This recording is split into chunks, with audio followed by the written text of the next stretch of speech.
Business Essentials Podcast. Unlock your career. Learn to speak business English like a pro. You know what kills more presentations than bad slides?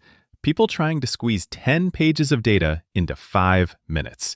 Today, we're tackling explaining charts and graphs because, let's be honest, most professionals treat data like it's a sleeping pill for their audience. We're going to show you how to turn those boring numbers into actual stories that people remember. Plus, you'll naturally pick up some serious data presentation language along the way, the kind of vocabulary that'll make you sound like a pro in any boardroom. Sarah, thanks for being here. So tell me, why do you think so many smart people absolutely bomb when it comes to data visualization? Thanks for having me, Marcus. Here's the thing. 90% of the data our brains process is visual. In fact, the brain processes visuals 60,000 times faster than text. Yet somehow, most business professionals still insist on dumping data into tables, spreadsheets, and endless walls of numbers. Basically, we're deliberately choosing formats that completely work against how human cognition actually operates. 60,000 times faster? That's wild. Exactly. And the kicker? Only 10% of people remember what they read, but 75% remember what they see.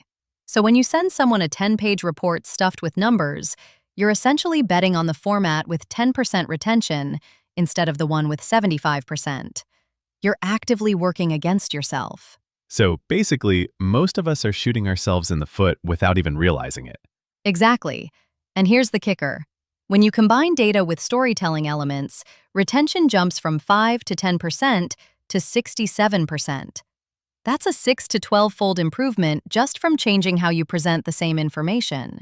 For our listeners learning English, what does retention mean in this context? Good question. Retention means how much information people remember after they see or hear it. So when we say 67% retention, we mean that 2/3 of people can recall the information later. In business English, you'll hear it a lot in training contexts too. Like employee retention means keeping employees, or customer retention means keeping customers. So it's about remembering or keeping something. Yes, you can retain information, retain customers, or retain talent. The verb is always retain, not hold or keep in these professional contexts. Okay, so let's drill down into the problem. Why do most charts fail? The biggest reason is cognitive load. Your working memory can only hold 3 to 4 pieces of information simultaneously. But most people create visualizations that try to show 5, 6, 7 variables at once. Different colors, different shapes, multiple axes, legends, footnotes. And every unnecessary visual element competes with your key insight for attention. So it's like information overload? Exactly. Let me paint a picture. Imagine someone shows you a chart with revenue on the left y-axis, product categories as different colored bars, regions as different patterns within those bars, and time periods on the x-axis, plus a legend with 12 items. Your brain looks at that and goes, "Nope, too much work." Yeah, I've definitely zoned out during those presentations. Right? And research shows that when cognitive load exceeds working memory capacity, retention drops to 8 to 12%. But if you break that same complex data into what we call small multiples, a series of 3 or 4 simple charts in a grid, retention climbs to 67%. What are small multiples? Can you explain that? Sure. Small multiples means instead of cramming everything into one complex visualization, you create multiple simple versions side by side. So instead of one chart showing all 12 product categories with different colors, you'd create 12 tiny identical chart layouts, one for each category, arranged in a grid. Each one is dead simple, and your brain can process them all in seconds. Oh, so it's like breaking a complex problem into smaller pieces. Right. And it works with how your brain naturally processes information. Cognitive load theory shows that breaking complex multivariate data into small multiples distributes cognitive load across multiple, simpler visual tasks. Each simple chart is processed instantly. That's a good phrase. Cognitive load. How would you use that in a real meeting? You might say something like, This dashboard has too much cognitive load. Let's simplify it so people can actually understand the key insights at a glance. Or, we need to reduce cognitive load by focusing on one metric per slide. It's a really common phrase in UX design and data presentation contexts. Got it. So what's the most common mistake people make? Using pie charts for comparisons. Hands down, the #1 mistake. Wait, really? Pie charts are everywhere. I know, and they're almost always wrong. Here's why. Humans perceive length differences far more accurately than angle differences. When you show someone a bar chart, their brain instantly compares the lengths. But with pie charts, you're asking the brain to compare angles and areas, which is way harder. So it takes longer to understand? Way longer. And it's less accurate. Research shows that bar charts achieve 89% accuracy for comparison tasks, while pie charts with 6 or more slices drop to 62% accuracy. That's a 27 percentage point difference. That's huge. It is. And here's the worst part. Most people make it even worse by using 3D pie charts. The 3D effect adds zero information while distorting perception. It's pure decoration that actively hurts comprehension. So when should you use pie charts? Only when you have 5 or fewer slices, and you specifically want to show proportions of a whole.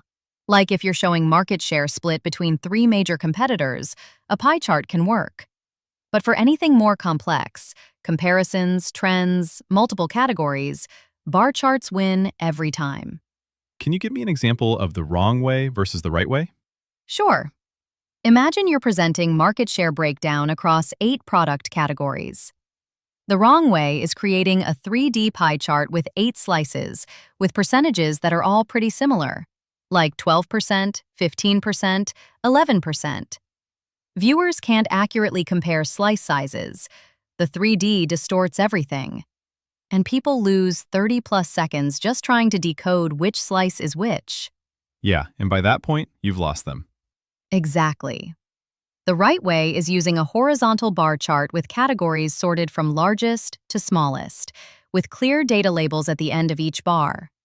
Viewers instantly identify the largest and smallest categories.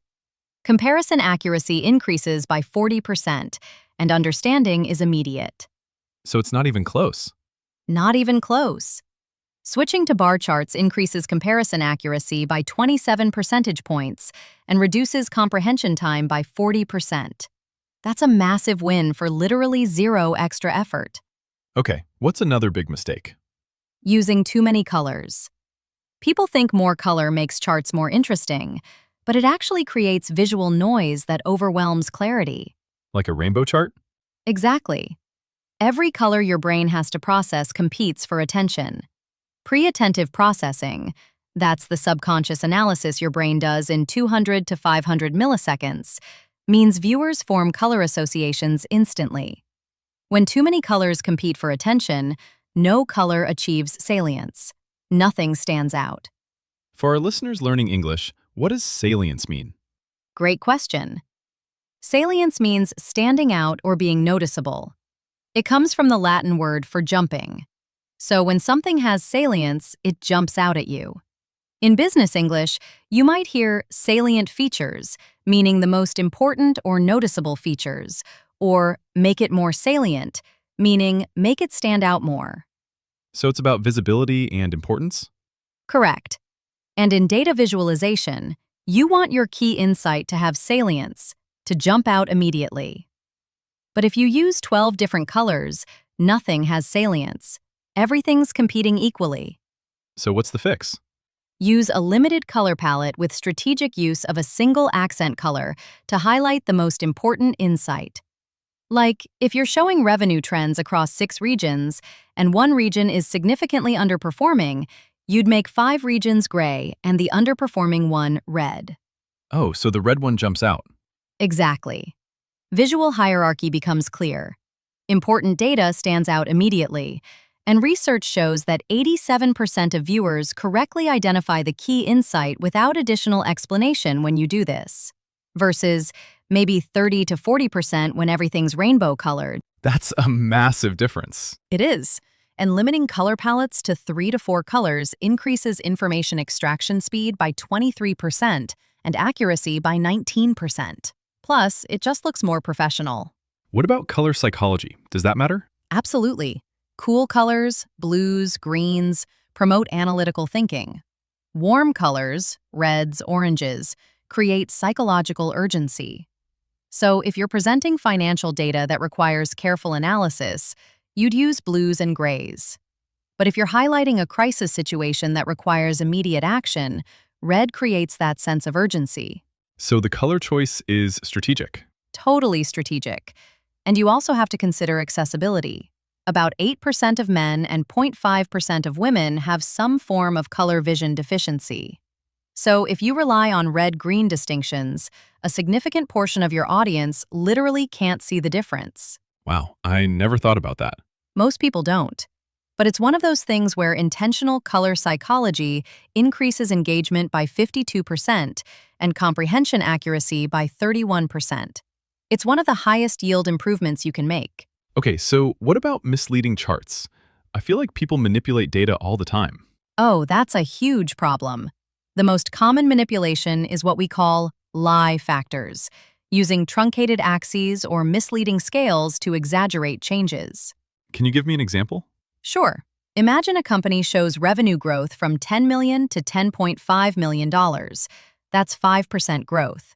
But they use a y-axis that starts at 9 million instead of 0. Visually, it looks like revenue jumped 500%. The lie factor is 100 to 1. So the visual representation is lying? Exactly. Edward Tufte, he's basically the godfather of data visualization, has this principle of graphical integrity. It says that representation of numbers must be directly proportional to numerical quantities.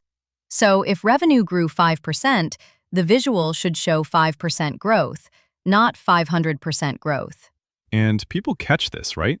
Sometimes, and when they do, trust erodes massively.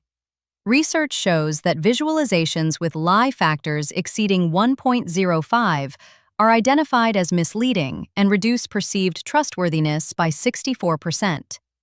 Once people feel manipulated, they stop trusting anything you present. So it backfires. Completely. And the fix is simple. Use a y-axis that starts at 0 for bar charts with clear labeling and accurate headlines. Adhering to graphical integrity increases audience trust scores by 47% and leads to 67% higher adoption rates of recommendations based on the data. That's incredible. So honesty literally pays off. Absolutely. People want to trust data. When you present it honestly, they reciprocate with engagement and action. Okay, so give me a framework. How should I actually present data? So I use what I call the visualization storytelling framework. It's got 4 phases. Phase 1 is identify the core question. Before you touch any design software, you ask yourself, what single insight do I want my audience to understand? If you can't answer in one sentence, your data needs focus. So it's about clarity first. Exactly. Most people start with, I have all this data, let me visualize it. But you should start with, I have one specific question I want to answer. Like, instead of, here's our quarterly performance data, you'd ask, which regions are underperforming relative to targets? So the question shapes the visualization? Completely. Once you have that specific question, the visualization type becomes obvious. If you're asking, which regions are underperforming, that's a comparison task, which suggests small multiples, each region's trend line against a target line, sorted by current performance. That makes so much sense. Phase 2 is design for clarity. Every element either communicates data or introduces cognitive load. There's no middle ground. So you ruthlessly eliminate non-essential elements. Use white space strategically. Create clear visual hierarchy using size, color, and position. How do you know what's non-essential? There's this thing called the shrink principle. If you can reduce your chart by 50% without losing legibility, you have excess visual information. Most visualizations can shrink significantly, which tells you there's clutter. So simpler is always better? Almost always. A simple, clear chart that answers one question beats a complex chart that attempts to answer five. Every time. What's phase 3? Choose the right visualization type. Match your task to proven chart types. For comparisons, use bar or column charts. For trends, line charts. For parts of whole, stacked bars. For correlation, scatter plots. For distributions, histograms. Test simplicity before complexity. So there are specific chart types for specific tasks? Exactly. And you verify that viewers can identify your key insight in under 10 seconds. If it takes longer, you've chosen the wrong type or made it too complex. That's a good test. It is. And phase 4 is craft narrative context. This is where most people fail, even when they get the visualization right. You write a headline that tells the story, not a generic label. What's the difference? Okay, so the wrong way is titling a chart, Revenue by Quarter. That's just a label. Viewers must consciously analyze the chart. Cognitive burden increases. Retention drops from 67% to 12%. So what's the right way? You'd write a story-driven title like, Q4 revenue exceeded forecast by 12%, driven by enterprise segment growth. Now viewers immediately understand the key insight before they even look at the data. Oh wow, that's so much more powerful. Right? And visualizations with clear, story-driven titles are understood correctly by 87% of viewers on first exposure, compared to 31% for identical charts with generic titles. Insight retention increases from 12% to 64%. That's a 56 percentage point difference just from the title? Just from the title. And you add contextual annotations pointing to specific data points. You acknowledge what the visualization doesn't show. And you always include your key finding as a takeaway. Don't force viewers to infer conclusions. So you're basically hand-holding them through the data. In a way, yeah. Because the brain processes narratives and visual information through different pathways. A clear narrative frame primes viewers to seek specific patterns, increasing comprehension efficiency by 34%. Can you give me an example of how that would work in a real presentation? Sure. Imagine you're presenting churn analysis, customer retention by cohort over 24 months. The executive looks at your chart and asks, "What's the insight?" You say, "We have a retention crisis. Customers from 2023 are churning 3 times faster than 2021 cohorts." Okay, so that's the insight. Right. Now, your headline should be exactly that. Retention crisis. 2023 cohorts churn 3 times faster than 2021 cohorts. Then you highlight the 2023 line in red, dim the 2021 line in gray, and add an annotation explaining likely causes. The visualization is evidence. The narrative is the story. So the data supports the story, not the other way around. Exactly. Most people present data and hope the story emerges, but you need to tell the story and use data as evidence. That's the fundamental shift. Before we wrap up, let's recap the key terms we talked about today. Sure. The main ones were retention, cognitive load, salience, small multiples, lie factor, and graphical integrity. Retention means how much information people remember. Cognitive load is the mental effort required to process information. Salience means standing out or being noticeable. Small multiples are multiple simple charts arranged in a grid. Lie factor measures how much a visualization exaggerates or distorts data. And graphical integrity is the principle that visual representations must be proportional to actual data values. Great. So our listeners can use these terms when they're designing presentations, reviewing dashboards, or discussing data strategy with their teams. Exactly. And remember, 60% of people remember stories, but only 5% remember statistics. So if you're presenting raw numbers without narrative context, you're fighting a 12-to-1 disadvantage in memory retention. So Sarah, what's the one thing you want people to take from this? Every chart you create is either communicating data or creating cognitive load. There's no middle ground. Start with one specific question.